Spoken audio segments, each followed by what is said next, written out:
I'd say I know basically about your past, you know, what you did before you started your own band, and I wondered what made you leave Fletcher Henderson's band and start your own.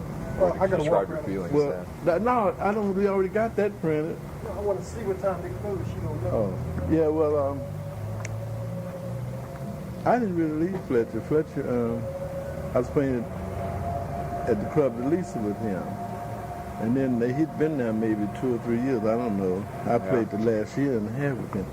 And he was supposed to go in the Roseland Ballroom. He went to New York to see about it. But, where was it that Lisa at? What city? In Chicago. Okay. But that club, most of the band was based on musicians who could sight read and play shows, you see. Yeah. Where it would be a different thing in New York where it would be, you wouldn't have to do that. Yeah. So it might have been he wanted to change a few people. Some fellas didn't want to leave Chicago anyway. Some of them liked Chicago better than New York. So that meant until he went on out to see about that, and he went to New York, and he was playing piano himself there, because he was directing when I was playing. And with 6 pieces, I don't know why he didn't go into the Rosen right away. Well, he'd have to change the band around some. For dancing, I suppose. Yeah. Anyway, so that's when something happened to him. I think he had a stroke. And that stopped everything. Then he left the planet in '52, I think, from what I read. So that's what happened. So I was playing the Club of Lisa anyway before I played with him, see, every Monday night. And I was arranging, sort of like arranging the shows. That's when he got me to play, because I knew all the shows anyway since I was designing the music, you see. And therefore he needed a pianist that would sight read, because the one who was playing named Mark Young missed one concert, missed one night because he was sleeping in the car, because he was a lawyer studying law too, so in the daytime he law and night, so that it came out they couldn't find him. He was in the car sleeping, so they sent for me. And I could sight read anything anyway, so Fletcher gave me the job. That's the way it happened, you see. He directed that all the time except 2 numbers of Stealing Apples and Humorous. And one night he didn't come to the piano on Stealing Apples. He had everything written anyway, so I sight read it, you know. So that's what happened. I'd still be with him if he had, because I was quite satisfied. Because he was a disciplinarian, you see, and you had to have yourself together. Because when he called these numbers, that the first man didn't have his part, or the first alto man made no difference. He kicked it off. You had to have your music. Yeah, I'd read one time that you were too constrained there, and that they thought your music was too weird, and it didn't work out together. No, Fletcher didn't. Oh, really? It was the musicians. It was the musicians who felt that I played differently, you see, so they was always trying to tell me to play, and I had to tell them one night, but Fletcher's a pianist and he hired me, so you play your horn, so just play your horn. Don't worry about me, because if he didn't like what I was doing, he wouldn't have hired me. And Fletcher always was an innovator, you see, so he always, that's when he backed up so many people that had talent, because he could see the potentials. And he never was like, generate, you might say, well, he's over there in one generation. He could see, he didn't go by age. He went by if you had natural talent. That's why he developed Bessie Smith, Ethel Waters, and a host of others. They all came through him, you see. The world, America doesn't even realize how much he did as far as sponsoring and encouraging talent. That he was a college man, you see. But it didn't make no difference. He was one of the few men who could see things down the bottom. And he didn't care what level of society they were in or whether it's totally ignorant. He still could see. He could see what was happening. And because of that fact, since he didn't let class get in the way, he reached all the way down the bottom with the blues. And he played on blues records too, which most men on college level, they wouldn't have done that in a sense at that particular time. But he did. And by him doing that through the Bessie Smith and Ethel Waters, and Mamie Smith, Clara Smith, so many that's incredible how many singers he was on records with. And then he developed Coleman Hawkins, Henry Red Allen was over there with him, Louis Armstrong, they all came past him, Ben Webster, True Berry, just a host of people that he developed. And the world hadn't given him credit yet. There's a book called Hendersonian that's written about him, but the man who wrote it, the day the book came out, he died. So therefore, it's not generally known that this book was out. It's got my name in there. Up on another name, because they're saying my name is Herman Sonny Blunt, but he didn't, you know that.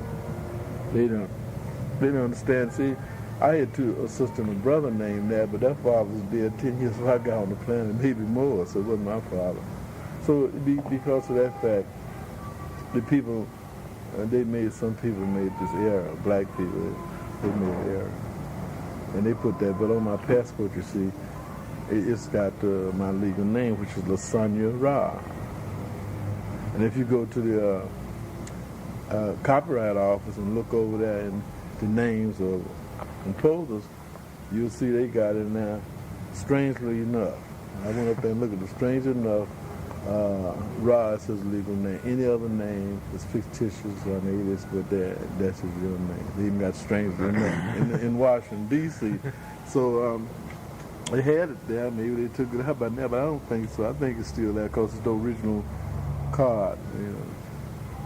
And my Social Security got Ra on there too. So that was your born name, or was that did you change your name to that at some point? No, it always was my name. See, my great grandfather was named Alexandra. Yeah. That's his last name. You see, right, Alexandra, now it's over here spelled Alexander, but over there it's spelled Alexandra. Yeah. You got the Ra right there. And Zan means son, you see.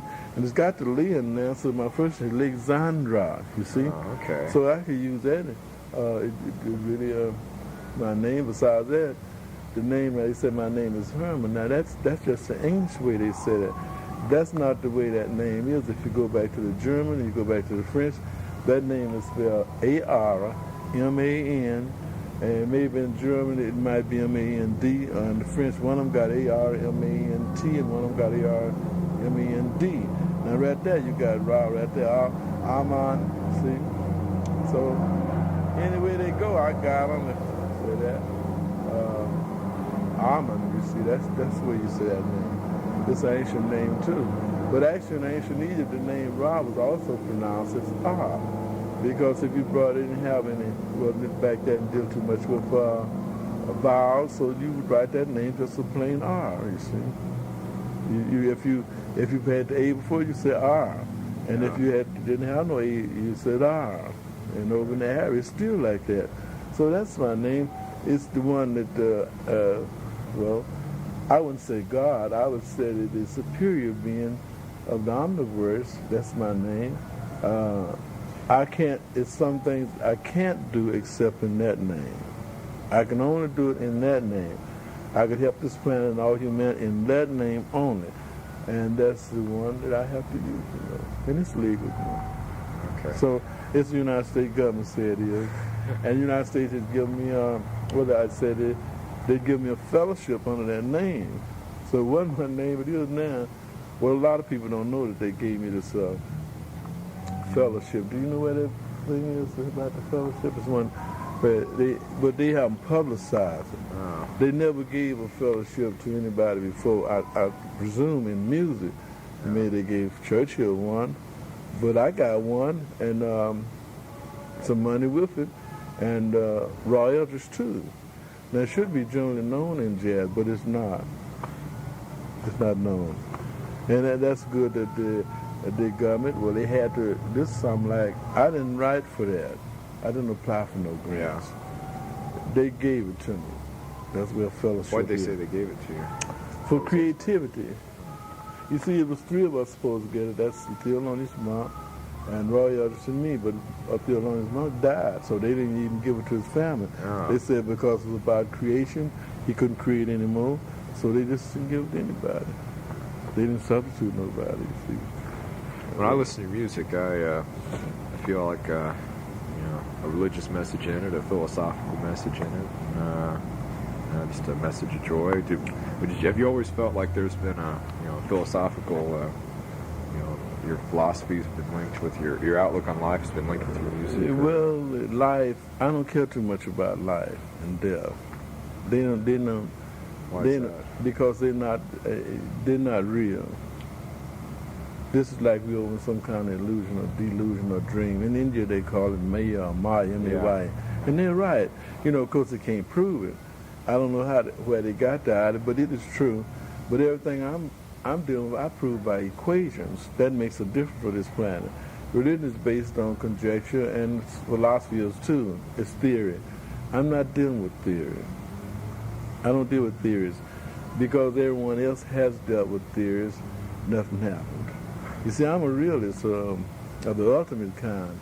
I see people giving up their lives for ideals or words like freedom and liberty and truth and justice and righteousness. I've seen that a whole lifetime, but I never participated in what people call life. I never became a part of religion, not politics, not nothing man doing, because I didn't think it was going to be profitable to them.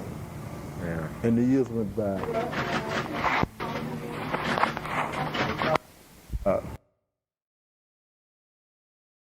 Being true is true.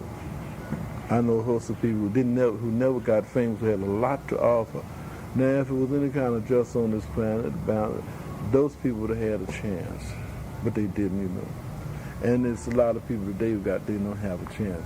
In fact, there's a lot of people today who got something off who don't get themselves a chance because they're compromising. You take a lot of musicians who've been through this band who want to play with it, but because I'm dealing with discipline, they go halfway, and then they back up, and then they come back, and then that. And so now I got to go out and do something. I've got to desert them, even though they need me, because there's 3 billion people on this planet. And I've given some people a chance on a small sort of circle now. I can't say that I've failed in what I'm doing. I have to give these 3 billion people a chance. Like in China, and Japan, and Russia, and South America, and Australia, all those people need to hear what I'm doing. Now that out of 3 billion people, there's a possibility I can get 3 million, and that's pretty good, That's pretty good. So I'm thinking on just taking a chance. Out of 3 billion people, I ought to be able at least to get 3 million, or maybe 30 million. But what I'm doing, it means they would have to be precise. They would have to be disciplined. Now, they've been dealing with this word freedom and pounding in their mind. They've been dealing with that. But I'm not dealing with that. I'm not interested in it. I'm not free myself. I'm dealing with celestial things. And then when you start talking about celestial things, you see the sun have to rise every morning when it's supposed to, and the stars and everything. They're not free. They follow a pattern. Well, then, of course, man is possibly the only creature talking about that. But when he does, he's not in keeping with celestial nature. Maybe he's in keeping with planet Earth, which is probably a zone of freedom. But from what I see, the ultimate order, the ultimate aspect of freedom is anarchy. It's like I told a friend when he was saying, yeah. I said, well, the head of the UN says it's going to be anarchy on this planet. He said, good. And then I said, yeah, you would say that because the idea of freedom and liberty, they said start in France. But I said, France is in trouble. Now I said, France, the cradle of liberty is in trouble. You know what's going to happen to America and the rest of the countries. They can't, you don't know which way to turn in France. It is the fruit of the seed of freedom and liberty right there in France. I said, now it's coming out to be anarchy, so you got to deal with this because with 3 billion people on this planet, you cannot afford for every man to be free and do what he want to do. Because if he does, he's going to go out there and murder, because that's the ultimate action of freedom, to be able to kill another man. Yeah. Because you're really breaking the law. But that's what they're doing down here, and nothing stops it. God don't stop it. The devil don't stop it. So they're totally free. Of course, I mean, as well they'll pay for it, it's another thing. They say they don't have to pay for it. because Christ died for them. But of course, that's conjecture, you know. It's probably the greatest trap ever been set for man to make him think he's free to see what he would do. And they're going to get a surprise about this Christ, you know. They might find Antichrist is their best friend, you know. It's on their horizon, you know. How's that? How's the Antichrist the best friend? Because Christ was saying, turn the other cheek. The Antichrist wouldn't tell you that. Christ was saying, wars and rumors of wars, and the Antichrist wouldn't tell you that, because the Antichrist would take over and there wouldn't be no more wars. And Christ was saying that in families it would be where son against parents and brother against. Antichrist wouldn't have that. The total dictator, and no one is going to do anything that will hurt anyone else, because Antichrist will be the exact opposite of Christ. And Antichrist not going to let nobody nail him to the cross. It won't be done with Antichrist. So see, it's a total different aspect. And Antichrist is not going to bow to death to save people. Be immortal. Well, Antichrist is not going to people. It's not proper. It's not proper. So everything that Christ represents, Antichrist will be the exact opposite. So Antichrist will be dealing with discipline and not freedom. There won't be no walls, rumors of walls. Antichrist will be against walls, you see. And it means totally against. The other way.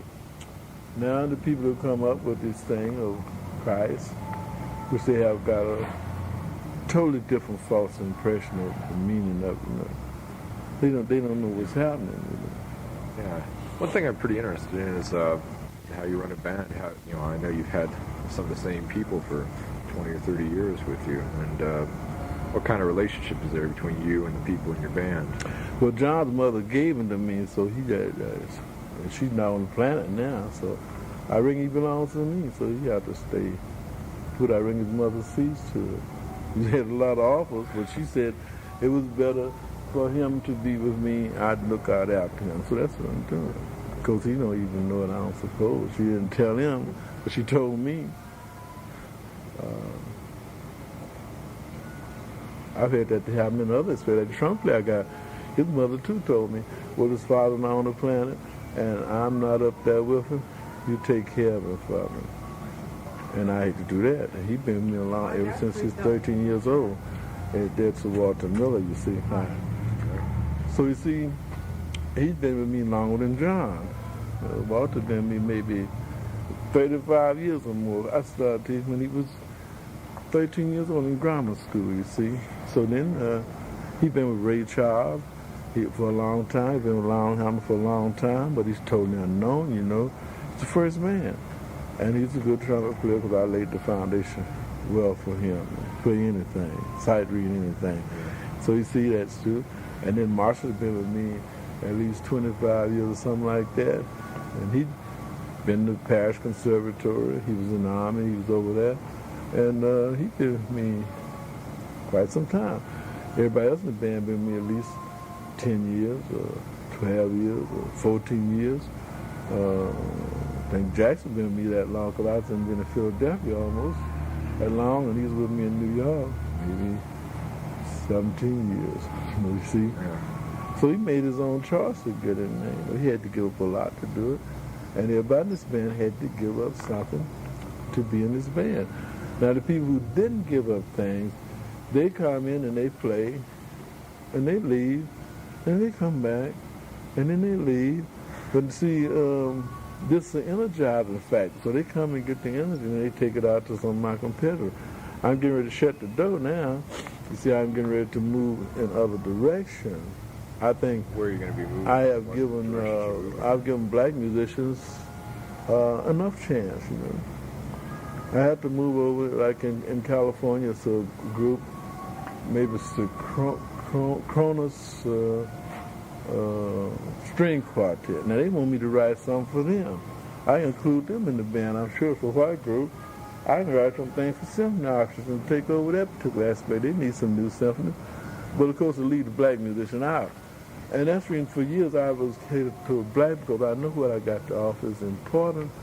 I didn't want to let them get left out. You see, the point of it, they got left out the financial thing, because ain't no black money no good all over the world. And in the African countries with all that gold and silver, the only country that is financially stable or money good on the world market is South Africa. Now, not a lot of money for blacks there. That's right.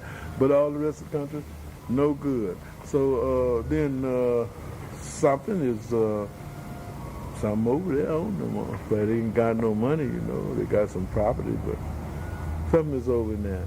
So I felt that black people should have a chance. I wouldn't have felt right. I know what I'm doing going to be successful. I wouldn't have felt right with all these little black children that ain't got no future, can't learn nothing in school, with all in this rich country where they can't. I wouldn't have felt right for them to look up and see other children in the world doing things, and they want to know, why don't I have something? I can tell them, I spent a lifetime trying to get your parents to listen. If you don't have it, it's not my fault. I didn't want to be like Paul Roberts, who got up on top and looked down at black folks and sympathetic, come on down, lost his whole career. I didn't want to be like Josephine Baker, who saw the same thing. Now, I never been up, you know, I'm on top like Bill Cosby said, well, he likes what he likes about me. I'm on top, and I stay on the bottom, too. I stay on both. He said, you stay on both. I like that about you. Last time I saw him, he came out. He said, when you first started in New York City, I come out here all the time. There's a lot of top TV stars now, though, black ones who come out and listen to us all the time. This music is an energizing factor, you see? It can wake people up. They're all dead, you know. Thanks to the two stool pigeons, Adam and Eve, who went and told God that Lucifer had told them something. And so they born a stool pigeon, you know. They running, that's right. I can't teach them anything. They run until God I'd open their eyes. But so I believe the Bible. I know, unfortunately, it's true. And I know if somebody come and teach humanity, then they run until God, and they rather stay within that death sentence we got on. Well, I'm dealing with things too on another kind of plane. And I know I could really get humanity out of this if they listen. If they listen and give me a chance to talk, give me some estates or something to set up a big experiment and give me some people, just give them to me, and they find out. In 1 year, they'll see these people be outstripping everybody on this planet because they will know the truth. And they will know the truth beyond religion, beyond life, beyond death, beyond anything man ever dreamed. And that's the only way they're going to find out. I have to have this place. I realize that's where I have to do now. Now I might have to go to Egypt. Egypt is ready. They didn't want me to come back to America. They didn't want me to come back. They said I knew more than anybody ever walked this planet. You know? In Germany, a German woman said I was going to take over all the teenagers in the world. And I said, I don't ever be around them, she said. This is going to happen.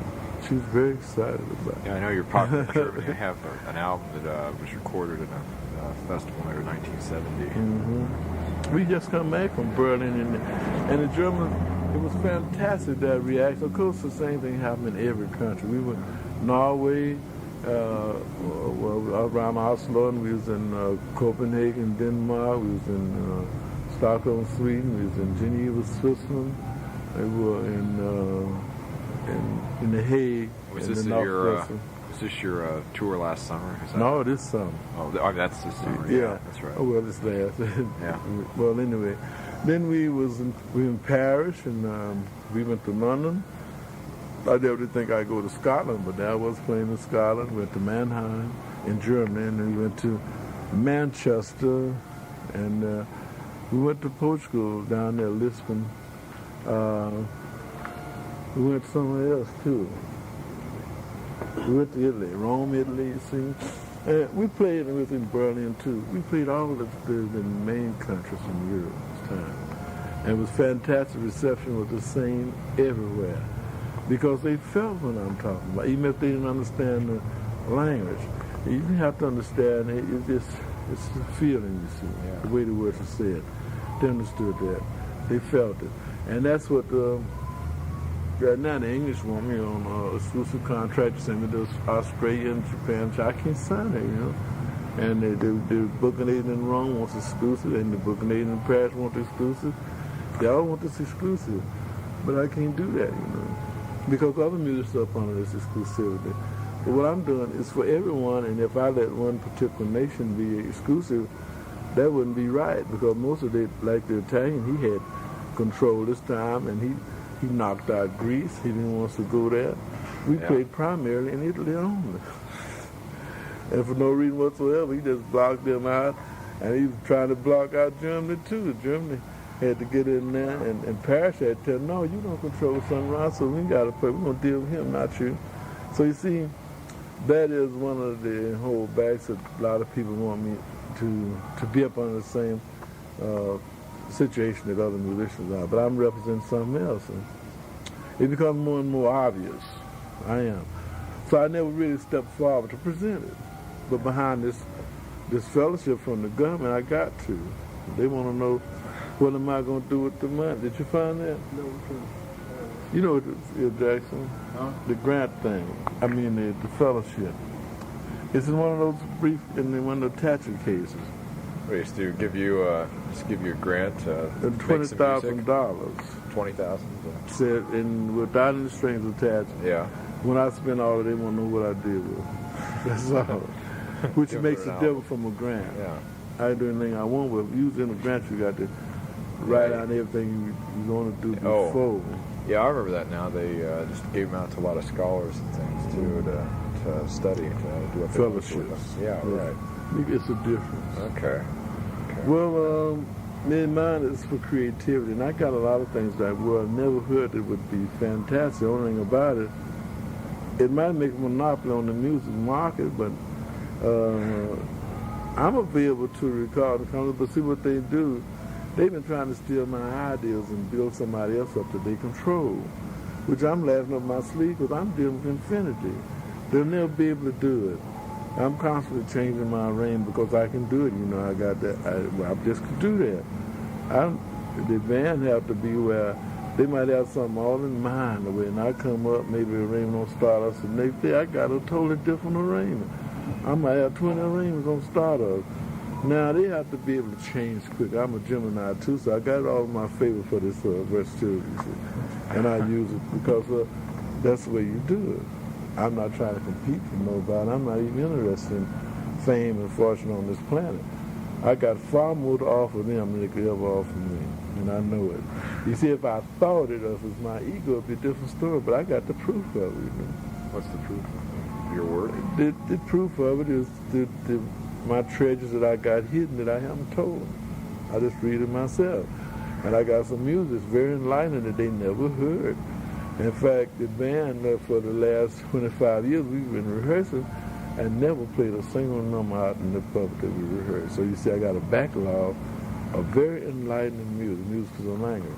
Why aren't you sharing the most enlightening music with people? You think people aren't ready to accept it, or? Because some musicians who don't have idols would be stealing it and get to the people before me. Oh. That's why. They code it in a corrupted form. Yeah, they did put it in the form. They wouldn't be able to play the pure form of it because they wouldn't mean it. Yeah. See, when I'm playing, I mean it from my heart. And it's important to me. But other musicians who come to this band who are very good musicians, they wouldn't listen to what I was saying. Whereas the people are listening to what I'm saying. Everywhere I go, the people listen, even like taking Portugal.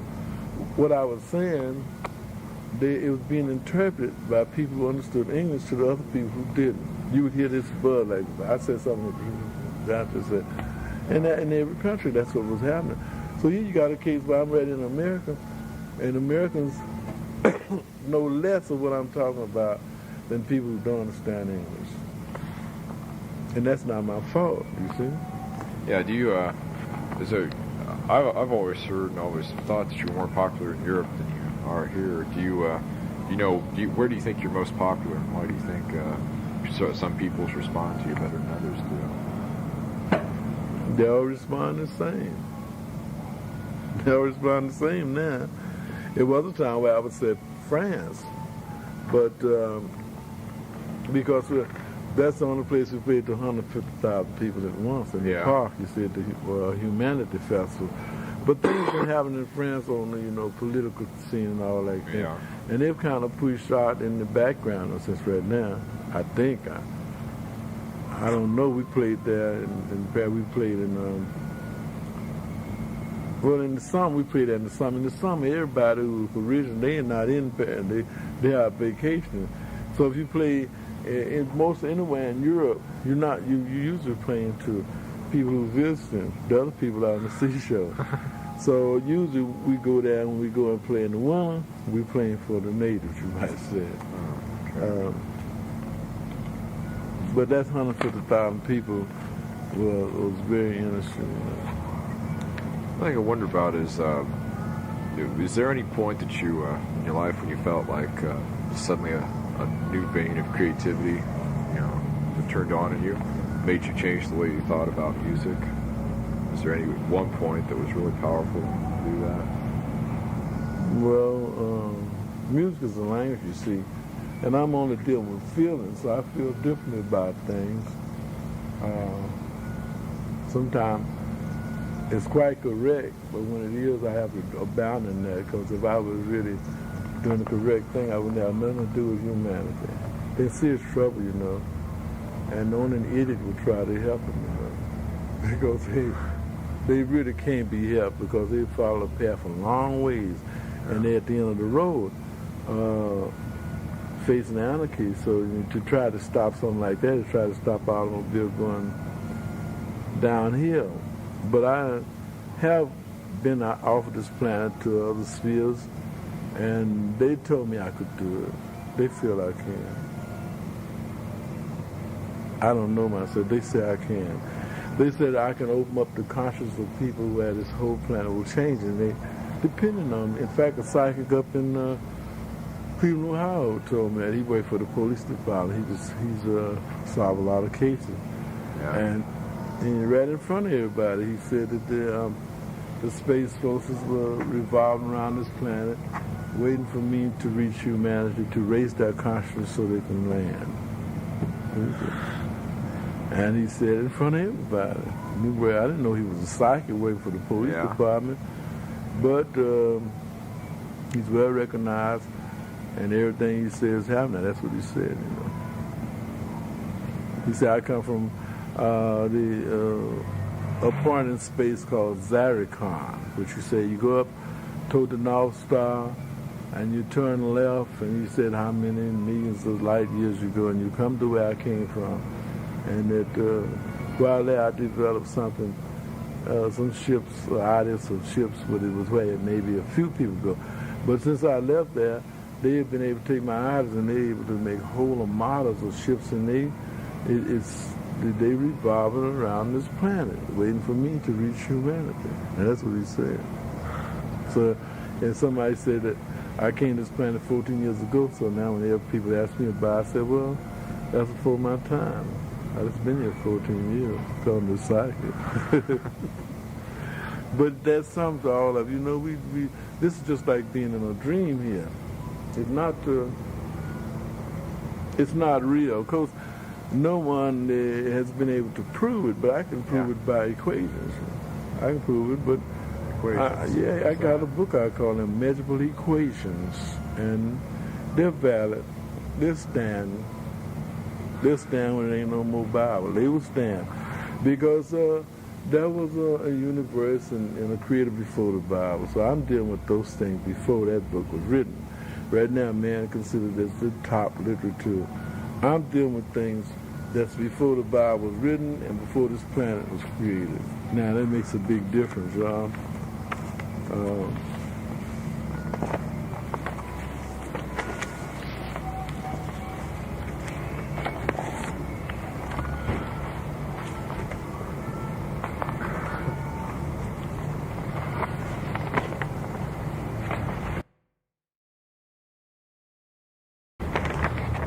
Is there anything special you plan to do with this, or just make music? Is there some special thing you want to have when you make music with that money, or? Well, I'm planning to set up an organization for white people only, maybe. Of course, I know the NAACP will be on me and they did that, but I don't care. The white people, they really haven't been given a chance spiritually to know what it's all about. They have to deal with faith, you see, because they're what you call Gentiles. Now they deal with this faith thing, they don't know nothing. They just deal with faith. I would have to get rid of that. They need to know what they're doing. They need to know now. You talked about your message to black people, your message to white people. What do white people, what are they most ignorant about? They're ignorant of spiritual things.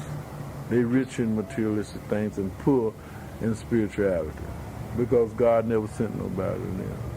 They always been free, do what they want to do. They didn't get no 10 Commandments.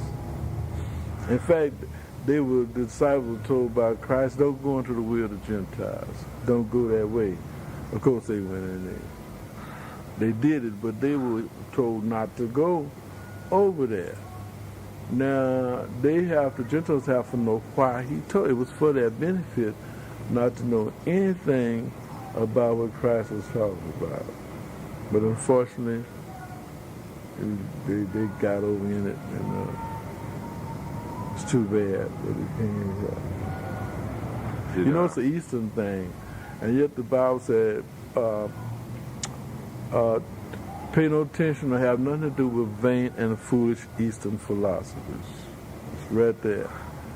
So I tell the Gentile, watch it. All these things from the East, watch it. You can look over there in Iran and Iraq, and look what's happening over there. You can look over in Israel and Lebanon. That's the East. Look what's happening over there. So why should the West partake of that? They shouldn't. They should deal with things on the western side of the world and keep on moving, keep moving, because it's important to keep on moving so fast and achieving so much that the rest of the nations in the world will stop doing what they're doing, maybe out of jealousy, and then take note and try to catch up. The way Russia developed itself, trying to catch up with the United States, which they did do pretty good. They stole a few snipes and everything. I do say the United States created a lot of jealousy. Now they create some more too by doing something on the spiritual level that put everything else in the shade. It's their opportunity to do it. They put everything else in the shade and keep on moving, because it's not to their advantage to be dealing with these Eastern things. So my music, of course, at first it was touching over on planes of Eastern things, and I got a song about India, and I got one about Ethiopia, and I was dealing with those things, looking out, searching outside of America to see what's happening on the spiritual plane. So I could play any type of rhythms, any kind of song. So I just play the blues, play some blues folks ain't never heard before in a different way.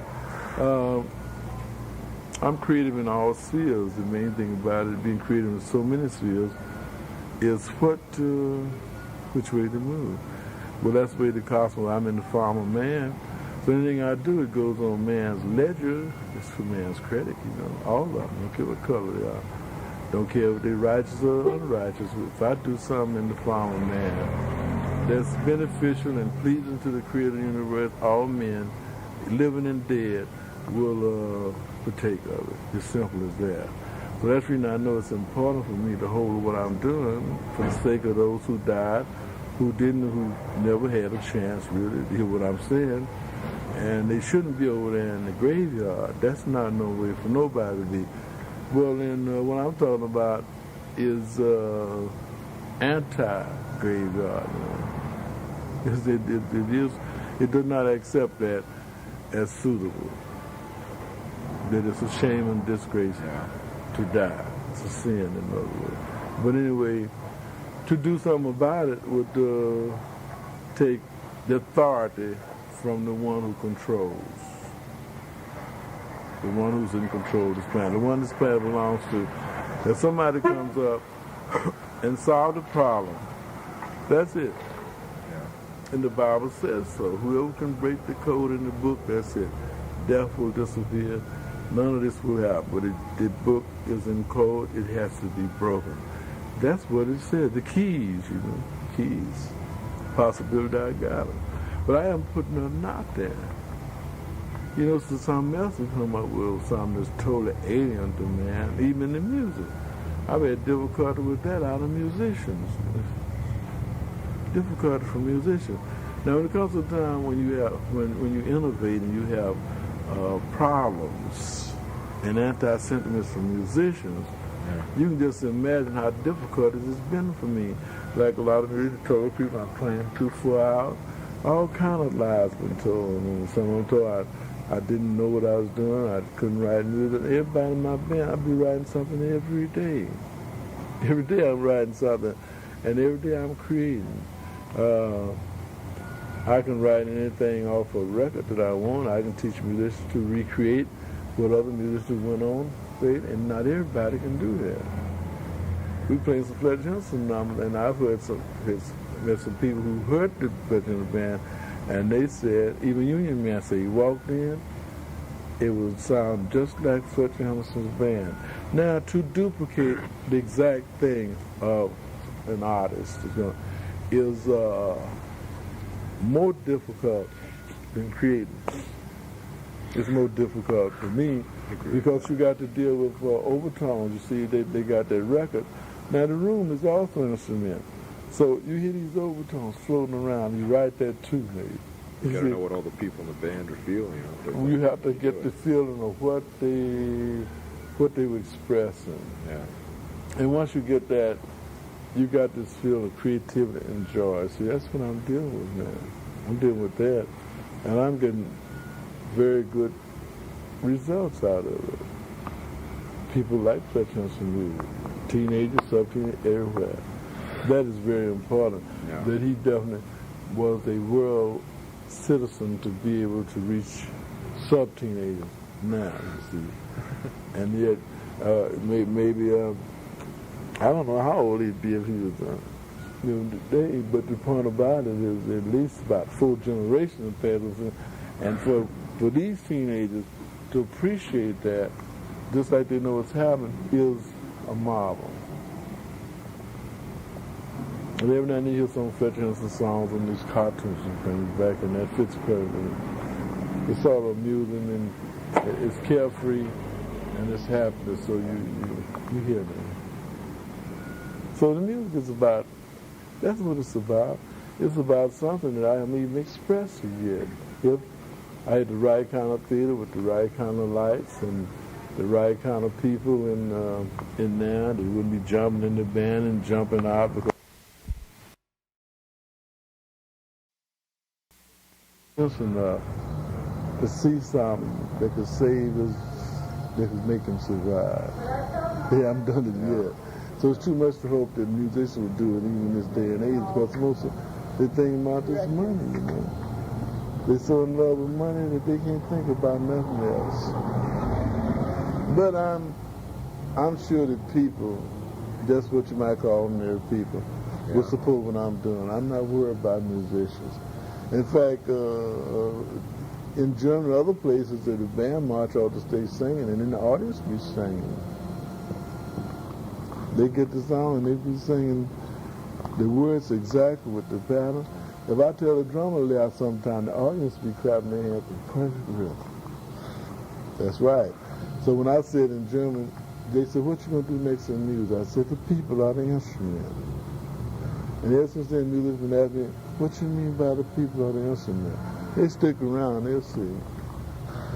They'll see. They have people doing these different rhythms that musicians haven't been taught, you know. They are more amenable to that from a point of view that they don't know no music, but they can feel. Now, because they can, and because they can feel, they could clap their hands in these odd rhythms, and when they clap their hands in these odd rhythms, it will do something to them psychically and spiritually, mentally, physically. It will do something to them, and that's what we need to see, particularly the white race. It's way off base. Now, if they can get these rhythms, you see, like they don't have, they're kind of short on rhythm. Now, on melodic things like symphony bands and harmony, the white race really doing a good job with symphony. They hold on to their ballet, even though most of the people don't support it. Still they hold on to that, and they hold on to that simpleness. Their saving grace is that they do support art. And the damning thing about black folks is they don't, you know. And so if they really wanted to be equal, they would back up art equally on their own sphere like the white race doing. But I'm afraid they don't mean that. If they meant that, they'd have some opera houses, and they would have some museums, and they would have some planetariums, and they would have something on the spiritual level. But unfortunately, they don't mean it because they still got the black churches over there. So to go two ways and say it really isn't, that it's not proper. So they just have to hold on now. They got to get over there in their own thing and do something, you know. If a man can achieve something, if he's white, good. If he can achieve something, he's black, good. It's a matter of achievement, and if any race got something to offer, it's all right for them to build their own people and offer it, because the world is sadly in need of help. And it ain't about integrating all that, because that ain't going to prove nothing. It's a Roman idea anyway, where they used to go in these countries and they'd marry the soldiers to all these folks. They started there, you know, it was to control. And that's when you got that Israel that caused that trouble, because the people over there, not really Israel, they, over there in Russia and other places, they took those people, they took the real people out of there and put them over there in Babylon or somewhere over there, and took some more people and put them over in there. And these people, they over in there following patterns which the other people followed, because they had to. They was over in this land, and like, it's a land of trouble, you see. It was a land of trouble. You see that, it's just a land of trouble.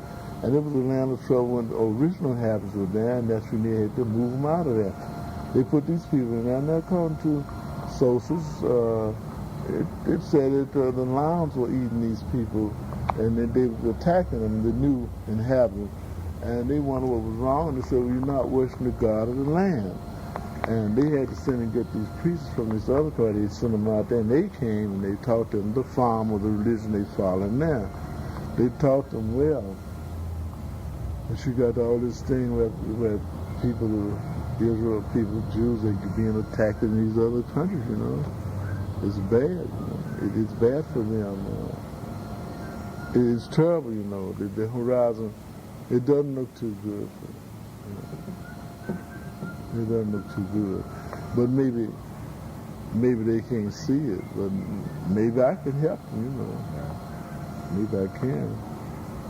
They're part of humanity too, even if they do think that God showed them. I think I'd rather be one of the devil's chosen people. Go out here, I need some protection. Nobody would fool me if they thought I was one of the devil's chosen. They better not. So they say the devil takes care of his own. More than I can say for the way these people who worship God and doing anything. Well, of course, there's an answer to that too. I want to know why.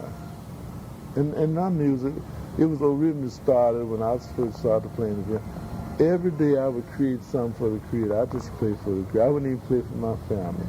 Every day I'd get in my room and I'd play something for the Creator. That's how you prayed? It was like a form of prayer? Well, I say it was a gift. Like, I felt that the Creator made all these things, and I would create something for the Creator, because He got everything, but He didn't have the creation of my music. So I would take these notes and put them together and let the Creator hear something different for a change, instead of them prayers and things. Like, by root anyway, our Father which art in heaven. So anyway, that's what I did, and for a long time my family, they couldn't get me to play nothing for them. It was always for the Creator, and in some kind of way, the Creator got me out there playing for the world, and I resisted it. Like in Chicago, I went to for my band and rehearsed 10 years without the public hearing it. Some kind of way, things went another way. They went another way. It wasn't my plans. And the world, we've been hearing the music, but I'd have to include the world in another way. I want me an exclusive place now. I need me to stay with my own theater where I have 24-hour-a-day instructions in the dance, in the art, in sculpture, in music, in everything. A total different thing for this planet that's not like anything they ever dreamed is true. That's what I need. I know I have to have that because I'm tired of musicians who come to this band who are not sincere. I don't need them no more. The door will be shut to them. Yeah. I need some musicians who are sincere, who really care something about humanity and not just about people's money.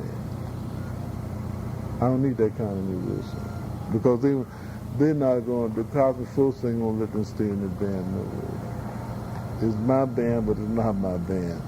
What they want me to do is to have these musicians who are pure in heart in this band. Yeah. And when they go in different countries, they're not going to have no malice or prejudice toward other nations. They're just going to play. And they're going to play everywhere the same. If there's one person in there, they're going to play. If there's a crowd, they're going to play. That's where it has to be at this point. Because you see, you got the scientists sticking together, and they've developed the ultimate in science, in fact. Now, musicians have not dealt with the ultimate in music. Yeah. They could do a lot of things, but they be saying, oh, it's too far for people. My experience has proven the further I play for people, the better. And when I'm telling people the bitter, raw, crude truth, the more they like it. I just got through playing in Dayton, and we were singing this song, which I say I'm dealing in beauty and crudity now. And it's very crude words, and it's down to earth, and the people singing right with me. They singing right with me. You sing that tonight? And the band, you know, they kind of drew back at singing something like that. But one thing I was telling them, well, about this nuclear war, it's about the nuclear war and what will happen, you know, like. Yeah.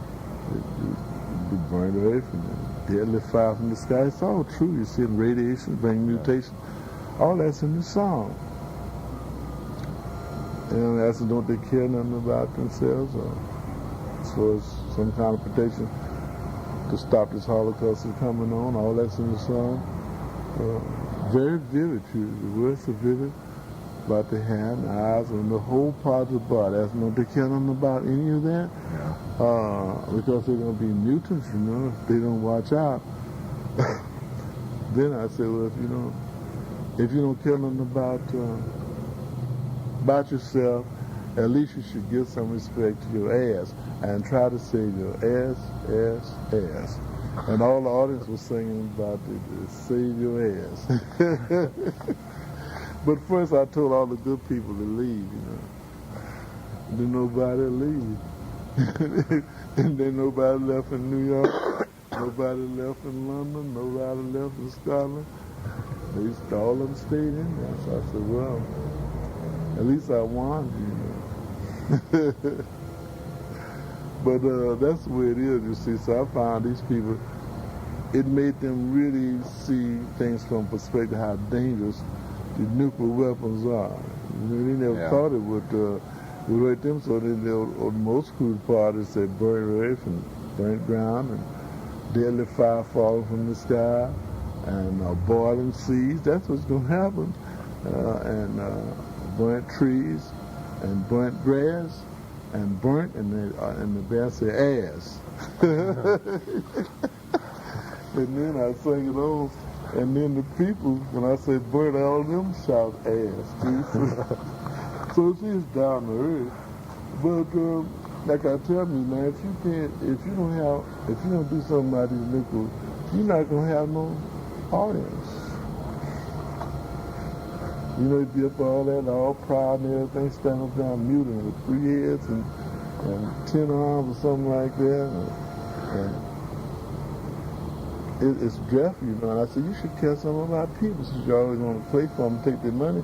At least you should get over some social things and try to save them or get them to save themselves. So you just got all that ego where you always got to have some people to applaud for you. Then we may be able to applaud for you. If they mutants, they ain't have no hands. You know? So I don't know whether they get the message or not. I really don't care anymore about them. I just plan to put my campaign on to reach people. At least government factors think that it's possible if they wouldn't give me that fellowship. So I'm going to run on back in. Okay. Thanks a lot. Okay. If I see that again, I will sort of see that was fun. Looking forward to your show tonight. Oh, Been waiting for years. you haven't ever had the pleasure? I never had. 5:30, 8 to 5:30. Yeah, they were closed when we got here. They're getting ready to close. What time they open? 8 o'clock. National Endowment.